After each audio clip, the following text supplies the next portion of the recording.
أعوذ بالله من الشيطان الرجيم. بسم الله الرحمن الرحيم.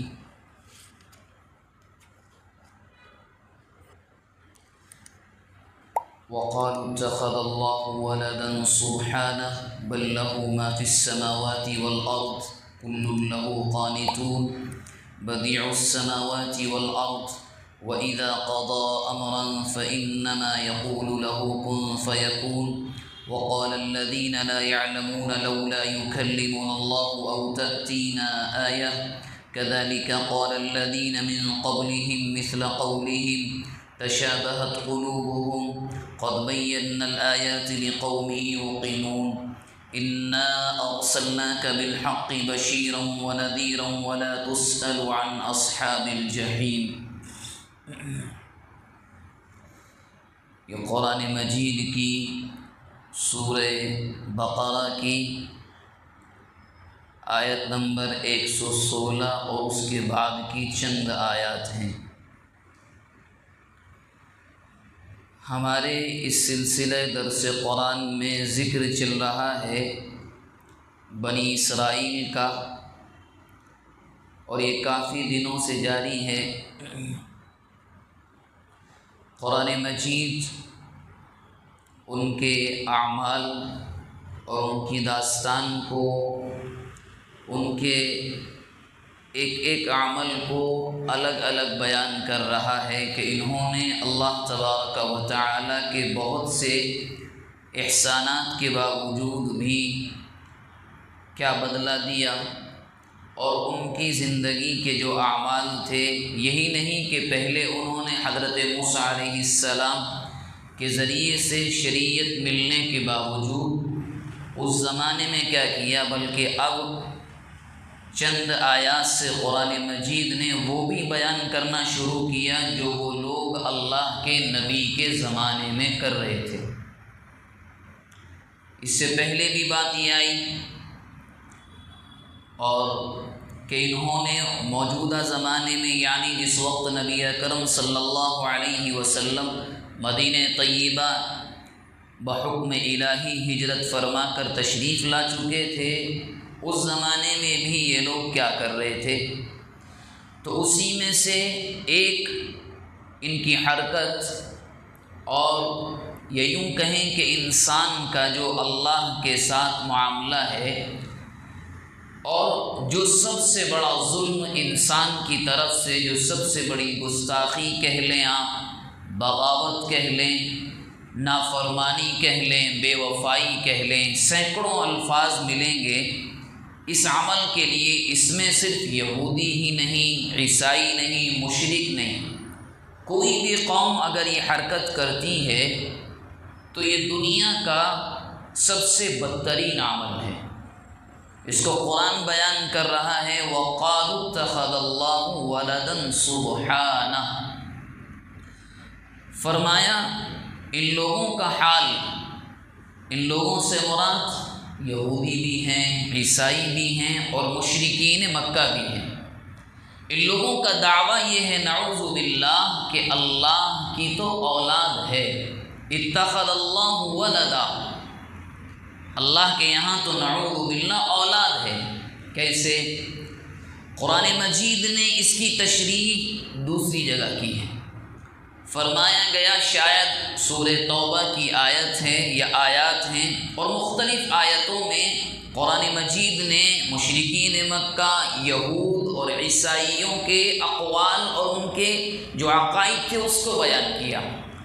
فرمایا وقالت الیہود عزیر ابن اللہ، یہود کیا کہتے ہیں؟ نعوذ باللہ حضرت عزیر علیہ السلام اللہ کے بیٹے ہیں، نمبر ایک۔ دوسرے عیسائیوں کا عقیدہ وقالت النصارى کہ عیسیٰ کیا کہتے، یہ نصارہ کیا کہتے ہیں، یعنی عیسیٰ علیہ السلام کے ماننے والے، عیسیٰ اللہ کے بیٹے۔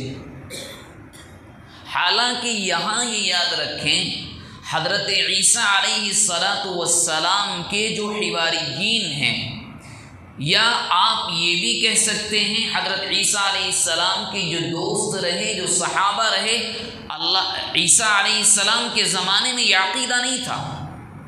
یہ تو عیسیٰ علیہ السلام کے بعد جب آپ کو آسمانی دنیا پر بالکل زندہ اٹھا لیا گیا، جس کو قرآن نے کہا ہے بل رفعہ اللہ الیہ، کہ جب زندہ اٹھا لیا گیا یہودیوں سے بچانے کے لیے، اس کے بعد عیسائیوں نے یہ عقیدہ بنایا ہے کہ نہیں، عیسیٰ تو اللہ کے بیٹے ہیں۔ اسی طرح قرآن نے دوسری جگہ پر کہا ہے کہ مشرکین مکہ اللہ کو تو مانتے تھے، مگر کیا کہتے تھے؟ یہ فرشتے یہ اللہ کی بیٹیاں ہیں۔ ان تینوں کو قرآن ان تینوں کے عقیدے کا، تینوں جماعتوں کے عقیدے کو قرآن کہہ رہا ہے کہ یہ لوگ تو یہ کہتے ہیں کہ اللہ کی اولاد ہے۔ واہ! تو قرآن نے آنے والی اس آیت اور اس سے اگلی آیت میں 5 طریقوں سے 4 یا 5 طریقوں سے جواب دیا ہے کہ سنو، تمہارے اس دعوے کی حقیقت کیا ہے۔ پہلا فرمایا سبحانہ، وہ تو پاکیزہ ہے۔ کیسے پاکیزہ؟ اس بات سے اس کے کوئی اولاد نہیں ہو سکتی۔ کیسے نہیں ہو سکتی اولاد؟ اولاد اس لیے نہیں ہو سکتی، سب سے پہلے کوئی بھی شے ہو، کوئی بھی ہو، اگر کسی کو اولاد ہوگی اس کو ضرورت ہوگی کس کی؟ ایک بیوی کی۔ تو گویا کہ جس کو اولاد کی ضرورت ہے اس کو بیوی کی ضرورت پڑی، وہ محتاج ہوا، اور اللہ تو کسی کا محتاج نہیں ہے۔ اللہ نے تو اپنے بارے میں یوں کہا ایک چھوٹے سے سورے میں، اللہ الصمد، ارے ہم تو بے نیاز ہیں ہر چیز سے۔ تو قرآن کہہ رہا ہے کہ بے وقوفو، تمہارا یہ عقیدہ بالکل کھوکھلا ہے، ہم تو ایسے، ہمیں کسی کی بھی ضرورت نہیں ہے۔ اور چلو مان لیا ہمارے اولاد بھی ہے، تو بیٹا تو باپ کی طرح ہوتا ہے۔ اگر بیٹا باپ کی جنس سے نہ ہو تو باپ پر الزامات لگتے ہیں، تو یہ تو اس کی نسل سے ہی نہیں ہے۔ اگر انسان کی اولاد انسان نہ ہو، جانور ہو، تو لوگ کتنے غلط القاب سے پکارتے ہیں، اور دنیا کیا کچھ اس کی عزت کے ساتھ نہیں کرتی۔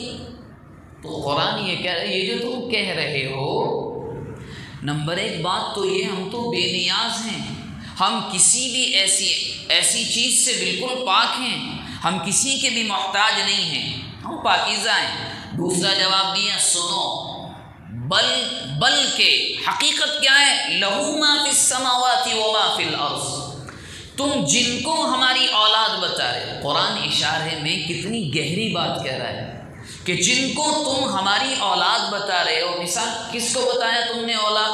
عزیر کو، عیسیٰ بن مریم کو، کس کو؟ فرشتوں کو۔ یہ اور ان کے ساتھ ساتھ اس ساتوں آسمانوں میں اور ساتوں زمینوں میں، بلکہ تمام جہانوں میں جو کچھ ہے وہ ہمارا ہے۔ اور یہاں مفسرین بیان فرماتے ہیں کہ ابنیت میں، یعنی کسی کا باپ ہونے میں اور مالک ہونے میں زمین و آسمان کا فرق ہے۔ کسی چیز کا مالک ہونا اور کسی چیز کی جانب باپ ہونے کی نسبت ہونا بہت بڑا فرق ہے۔ قرآن کہہ رہا ہے اس کو چھوڑو، نمبر 1 ہم کسی کے محتاج نہیں، دوسری چیز تم جو یہ کہہ رہے ہو یہ ہماری اولاد نہیں ہے، ہر چیز ہماری ملکیت ہے، سب ہماری ملکیت ہے۔ اور اس کے بعد فرمایا سنو، کل لہو قانتون، تمام کے تمام ہماری ملکیت ہیں۔ اور اگر اب بھی بات سمجھ میں نہیں آئی تو قرآن نے تیسرا جواب دیا، سنو، جس کو تم ہماری اولاد بتا رہے ہو یہ سب ہمارے سامنے جھکتے ہیں۔ قانتون کا مطلب اطاعت، فرما برداری، قناعت سے بنائے، کسی کا مطیع ہونا، جھک جانا، اپنے آپ کو کسی کے لیے بچھا دینا، آخری درجے کا خشوع اور خضوع۔ قرآن کہہ رہا ہے ہر چیز۔ مثال کے طور پر قرآن نے پرندوں کے بارے میں کہا کہ یہ بھی تسبیح بیان کرتے ہیں لیکن تم سمجھتے نہیں ہو۔ قرآن کے کہنے کا مقصد یہ ہے کہ جس چیز کو بھی تم یہ کہو گے کہ اس سے ہمارا تعلق باپ کا ہے، باپ بیٹے کا ہے، معاملہ ایسا نہیں ہے، سب کے سب ہمارے غلام ہیں۔ یہیں سے معلوم ہوا چاہے کوئی بھی نبی ہو، نبی اکرم صلی اللہ علیہ وسلم کے ساتھ تمام انبیاء بھی اللہ کے بندے ہیں۔ بچوں کو یاد کروایا جاتا ہے کیا؟ اشہد ان لا الہ الا اللہ واشہد ان محمدا عبدہ ورسولہ، جس کو ہم کلمہ دوم اور کلمہ شہادت کہتے ہیں، یہی تو یاد کروایا جاتا ہے تاکہ بچے کے ذہن میں یہ بیٹھ جائے کہ کہیں ایسا نہ ہو۔ ہاں یہ بات اپنی جگہ مسلم ہے کہ آپ صلی اللہ علیہ وسلم اس دنیا کی سب سے محترم شخصیت ہیں، لیکن محترم کا عظیم الشان قابل احترام ہونے کا مطلب یہ نہیں ہوتا کہ کسی کو خدا کے درجے پر بٹھا دیا جائے، اس کے جیسا تو کوئی ہو ہی نہیں سکتا۔ اور قرآن مجید نے تمام انبیاء کرام جن کا تذکرہ قرآن میں آیا ہے خود ان کی زبانوں سے کہلوایا ہے، ہم بھی تمہاری طرح انسان ہیں۔ کوئی اگر یہ سمجھنے لگے نہیں انبیاء تو انسان نہیں ہوتے، بشر نہیں ہوتے، سراسر غلط ہے۔ سوائے خدا کے ہر چیز اس کی ملکیت اور ہر چیز اس کے سامنے اپنی گردن کو، اپنے سروں کو جھکاتی ہے۔ اس کے بعد قرآن نے جواب دیا بدیع السماوات والارض۔ چوتھا فرق اور چوتھی صفت یہ ہے کسی کے خدا ہونے کے لیے بدیع السماوات والارض۔ قرآن مجید میں کئی الفاظ استعمال ہوئے، مثال کے طور پر خالق السماوات والارض، لیکن دوسرے الفاظ میں اور اس لفظ میں فرق یہ ہے بدیع بدع سے بنا ہے، اس کو کہا جاتا ہے کہ بنانے والا بغیر کسی آلے کے، بغیر کسی سانچے کے، بغیر کسی چیز کو دیکھ کر کسی چیز کو بنا دے۔ اللہ نے زمین و آسمان کو دیکھا، زمین پہلے نہیں تھی بس بنا دیا اللہ نے، آسمان پہلے نہیں تھا، کیا حضرت آدم علیہ السلام سے پہلے کوئی انسان تھا؟ نہیں تھا۔ اس اللہ نے بغیر کسی آلے کے، بغیر کسی کی مدد کے، بغیر کسی کے سانچے کے، بغیر کچھ بھی دیکھے ہوئے اللہ نے بنا دیا۔ کیوں؟ وہ کسی کا محتاج نہیں ہے، وہ بے نیاز ہے۔ تو فرمایا بدیع السماوات والارض، خدا تو وہ ہے کہ جس نے آسمانوں کو اور زمین کو بنایا ہے بغیر کسی کے آلے کے۔ وہ زمین و آسمان کو وجود میں لے کر آیا، ان کا کوئی وجود ہی نہیں تھا۔ انسان کا مسئلہ کیا ہے؟ کوئی چیز اگر انسان کو بنانی ہو، عمارت ہو، گاڑی ہو، سڑک، کچھ بھی ہو، مدد ضرور لیتا ہے کسی نہ کسی چیز کی، مشین کی، یا اس سے پہلے کسی نے کچھ بنایا ہو۔ لوگ عمارتوں کو دیکھ کر آتے ہیں، نہیں ایسا نقشہ چاہیے، ایسا میپ چاہیے، ہمیں اپنے شہر کو ایسے ڈیولپ کرنا ہے تو یہاں کی روڈ ایسی ہو، ہر چیز۔ انسان کا مسئلہ یہ قدم قدم پر محتاج ہے۔ تو قرآن اشاروں میں کہہ رہا ہے تم نے عیسیٰ بن مریم کو ہمارا بیٹا بتا دیا، اور مفسرین اکرام نے یہاں تک کہا ہے کہ عیسائیوں کی عقل اتنی کمزور ہے، کم سے کم اتنا سوچا ہوتا کہ عیسیٰ تو اپنے آپ کو یہودیوں کے ظلم سے نہیں بچا سکے، خدا کیسے ہو جائیں گے؟ عزیر علیہ السلام کیا خود نبی بن گئے؟ کیا خود پیدا ہو گئے؟ نہیں، کسی نے بنایا ہے، وہ محتاج ہے، اور جو چیز کسی کی محتاج ہو وہ خدا نہیں بن سکتی، وہ خدا نہیں بن سکتی۔ خدا کی بہت سی صفات میں سے، الہ کی اور رب العالمین کی بہت سی صفات میں سے سب سے بڑی صفاتوں میں سے ایک صفت یہ ہے بے نیازی۔ کسی کی ضرورت نہ پڑے کسی بھی موقع پر، تو قرآن نے یہی تو کہا تمہارا مسئلہ تو یہ ہے راستے پر چلنا پڑے، گرچہ پہلے سے وہ راستہ دیکھا ہو، تم تو پھر بھی کسی نہ کسی مشین کی، انسان کی مدد لیتے ہو۔ ہم تو وہ ہیں جس نے زمین کو اور آسمان کو بغیر کسی کی مدد کے بنایا ہے۔ اور اس کے بعد فرمایا سنو، تمہارا مسئلہ تو یہ ہے کہ تم کام کرتے ہو تو زمانے لگ جاتے ہیں، اور ہمارا مسئلہ وَإِذَا قَضَى أَمْرًا، جب ہم کسی معاملے کا فیصلہ کرتے ہیں یا انجام تک پہنچانا چاہتے ہیں تو کیا ہوتا ہے فَإِنَّمَا يَقُولُ لَهُ، صرف اللہ اس چیز سے اتنا کہتے ہیں ہو جا، کن فیکون، بس ہو جاتی ہے۔ اور احادیث میں یہاں تک آتا ہے کہ قرآن مجید کی اس آیت میں یہ بہت سی احادیث میں جو یوں فرمایا گیا کہ اللہ جو فرماتے ہیں کہ ہو جا ہو جاتی، یہ اتنا بھی انسانوں کو سمجھانے کے لیے ہے، ورنہ اس اللہ کو اس کی بھی ضرورت نہیں ہے۔ یہ صرف انسانوں کے دماغ ذہن میں یہ بات اتارنے کے لیے کہ خدا جب کسی چیز کو، کسی معاملے کو یہ چاہتے ہیں یہ ہو جائے، بس ہو جاتی ہے، کہنے کی بھی ضرورت نہیں ہوتی، کچھ بھی نہیں ہوتا، بس اس نے چاہا ہو گیا۔ تو یہاں پر ان تینوں کو جواب دیا گیا کہ دیکھو ہم ہیں، تم کسی کو بھی لاؤ گے، بٹھا دو گے کہ دیکھو یہ بھی خدا کی خدائیت میں شریک ہیں، یہ بھی بادشاہت میں شریک ہے، ایسا نہیں ہے جن کو تم نے ہمارا بیٹا بنایا ہے، ہم سے نسبت جوڑی ہے، ارے یہ تو ان کو تو خود ہم نے بنایا ہے۔ اب اسی معاملے کو لا کر موجودہ معاشرے میں لا کر فٹ کر دیں، کوئی یہ کہنے لگے نہیں اللہ تو ہے لیکن فلاں صاحب اللہ کے ولی جو کچھ دیتے ہیں چڑھانے کی بنیاد پر کچھ ملتا نہیں۔ یہی تو فلسفہ تھا۔ مشرکین مکہ اللہ کا انکار نہیں کرتے تھے، مانتے تھے۔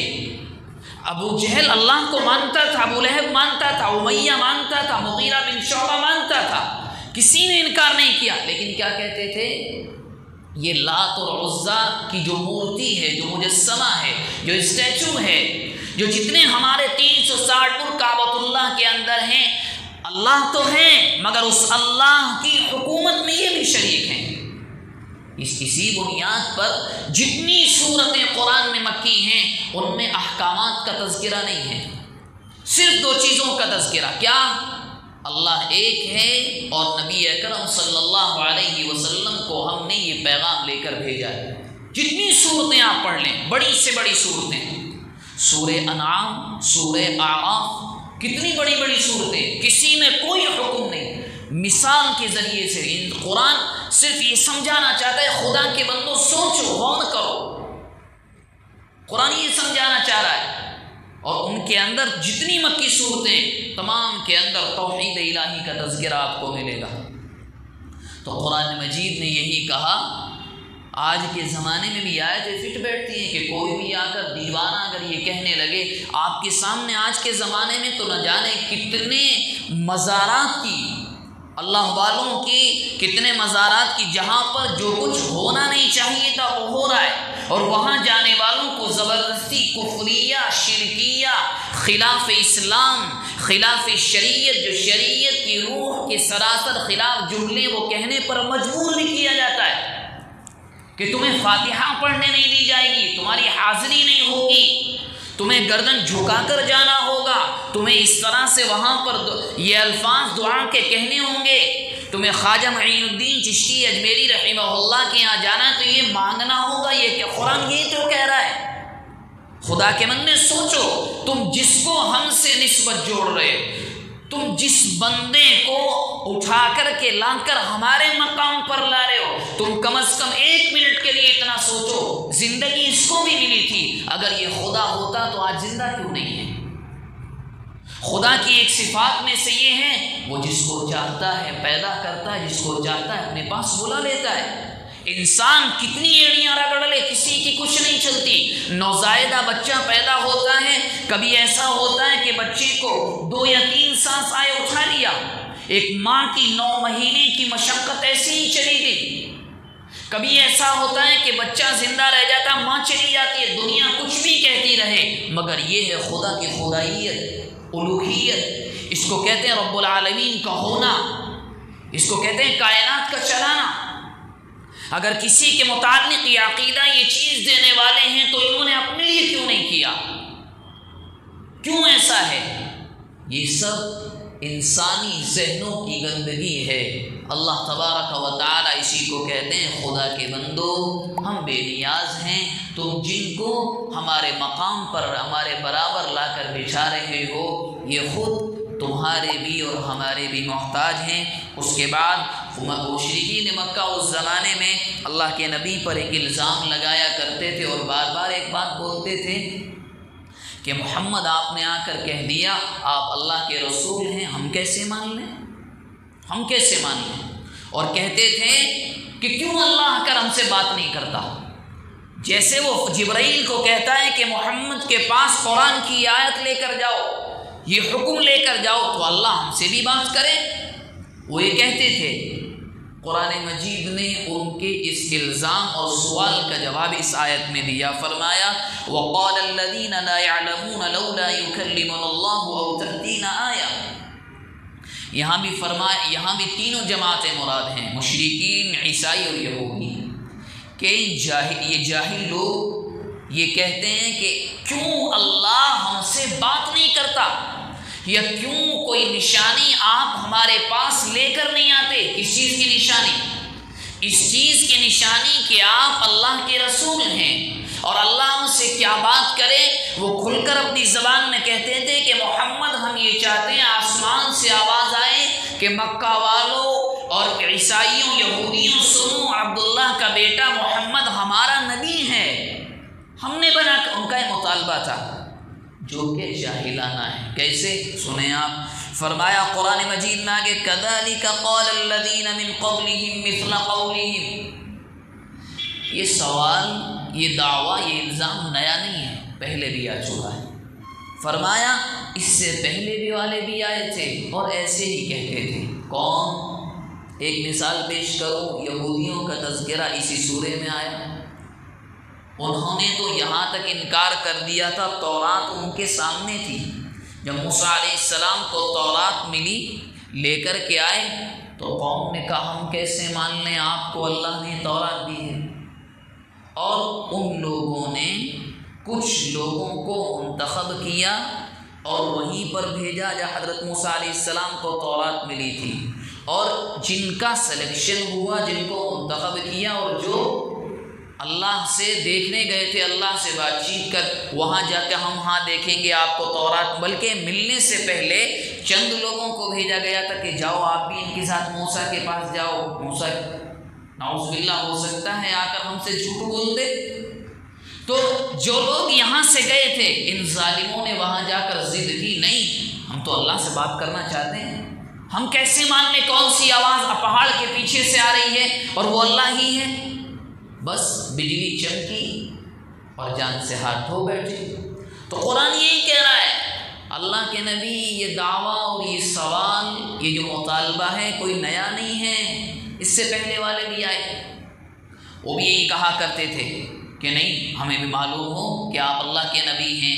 فرمایا تشابہت قلوبہم، دلوں کے اندر ٹیڑھا پن ہے، کجی ہے، ایک سے دل ہیں۔ تشابہت قلوبہم، اور یہ جو کہہ رہے ہیں آ کر، اس کا جواب تو ہو گیا کہ ہم سے بات کیوں نہیں کرتے۔ کیوں؟ ایک انسان بھی کائنات میں اس لائق نہیں ہے سوائے انبیاء کے کہ جن سے اللہ بات کر سکے۔ یہاں تک کہ موسیٰ علیہ السلام کے بارے میں قرآن مجید نے بھی صاف بیان کیا ہے، موسیٰ علیہ السلام کا حال کیا ہوا تھا، بے ہوش ہو کر گر پڑے تھے۔ یہ تو نبی اکرم صلی اللہ علیہ وسلم کو جب معراج کے سفر پر لے جایا گیا، صرف آپ واحد ایسے ہیں جو بالمشافہ بات چیت ہوئی ہے۔ اللہ کی تجلیات کوئی انسان برداشت نہیں کر سکتا۔ دوسری بات کا جواب دیا جو کہتے ہیں کوئی نشانی دکھاؤ۔ نشانی؟ تم نشانی پوچھ رہے ہو؟ نمبر ایک نشانی ہم نے قرآن دیا، مشرکین سے، عیسائیوں سے، یہودیوں سے کہا جا رہا ہے نمبر ایک نشانی ہم نے قرآن دیا، اور تم کہتے ہو نشانی نہیں ہے۔ تو سنو، ہم نے تو قرآن میں چیلنج بھی کیا ہے تمہیں کہ لاؤ، اگر تم یہ نہیں مانتے کہ اللہ کے نبی ہونے کی یہ نشانی نہیں ہے تو اس کے جیسی ایک آیت لے کر آؤ، بس اس کو جھٹلا کر دکھاؤ۔ ہم نے کتنی نشانیاں تمہیں دی، کتنی نشانیاں دکھلائیں، تمہاری خود کی کتابوں میں نشانیاں، تم ایک چیز کو ماننے کے لیے تیار نہیں ہو۔ تو قرآن نے کہا قد بین، لیکن نشانیاں دی کس کو جاتی ہیں؟ قد بینا الآیات لقوم یوقنون۔ سوال کا جواب اسی کو تو دیا جاتا ہے جو سمجھ جائے۔ اب پاگل کو کون جواب دے؟ قرآن اسی کو کہہ رہا قد بینا الآیات، ہم نے اپنی نشانیوں کو واضح کر دیا ہے، صاف صاف الگ الگ، کس کے لیے؟ جو یقین کر لے۔ اب جو یقین ہی نہ کرے، جو یہ پہلے سے ارادہ کر کے بیٹھا ہو کچھ بھی ہو جائے ماننا نہیں ہے بس، تو اس کا کیا علاج ہے؟ اور اللہ کے نبی علیہ الصلاۃ والسلام کو بڑا غم ہوتا تھا جب مشرکین بھی یہودی بھی سمجھانے کے باوجود ایمان لے کر نہیں آتے تھے تو اللہ کے نبی کو بڑا غم ہوتا تھا، دل کو ٹھیس پہنچتی تھی۔ تو اللہ کے نبی کی تسلی کے لیے قرآن کی آیت نازل ہوئی کہ محمد انا ارسلناک بالحق، ہم نے آپ کو حق لے کر بھیجا ہے، بشیرا و نذیرا۔ حق قرآن مجید، شریعت اسلامی، جب اس کو آپ کسی کو سناتے ہیں قبول کر لیتا ہے بشیرا، تو آپ اس کو خوشخبری سنائیے جنت کی، جو نہیں مانتا اس کو ڈرائیے نذیرا، جہنم کے عذاب سے۔ اور فرمایا اگر کوئی نہیں مانتا، آپ سمجھاتے ہیں، دعوت دیتے ہیں، اپنی ذمہ داری کو پورا کرتے ہیں، پھر بھی کوئی نہیں مانتا، وَلَا تُسْأَلُ عَنْ أَصْحَابِ الْجَحِيمِ، جہنمیوں کے بارے میں آپ کی کوئی ذمہ داری نہیں ہے، آپ سے کچھ نہیں پوچھا جائے گا۔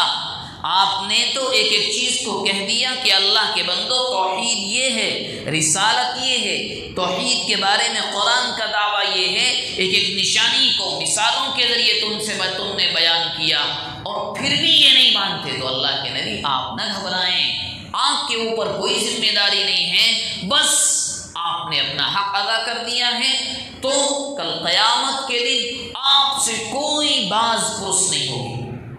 صاف سیدھی بات، آپ جو اسلام آپ کو ہم نے دیا، جو قانون، جو مشن ہم نے لے کر بھیجا، ذمہ داری آپ ادا کرتی رہیے۔ مان لے گا خوشخبری سنا دیجیے گا جنت کی، نہیں مانے گا تو بتا دیجیے گا کہ جہنم کا عذاب تیار ہے اور آپ کی کوئی ذمہ داری نہیں ہے۔ جو باتیں ان آیات کی روشنی میں ہمارے سامنے آئیں، دعا فرمائیں اللہ تبارک و تعالی ان کو سمجھیں اور عمل کرنے کی توفیق مرحمت فرمائے۔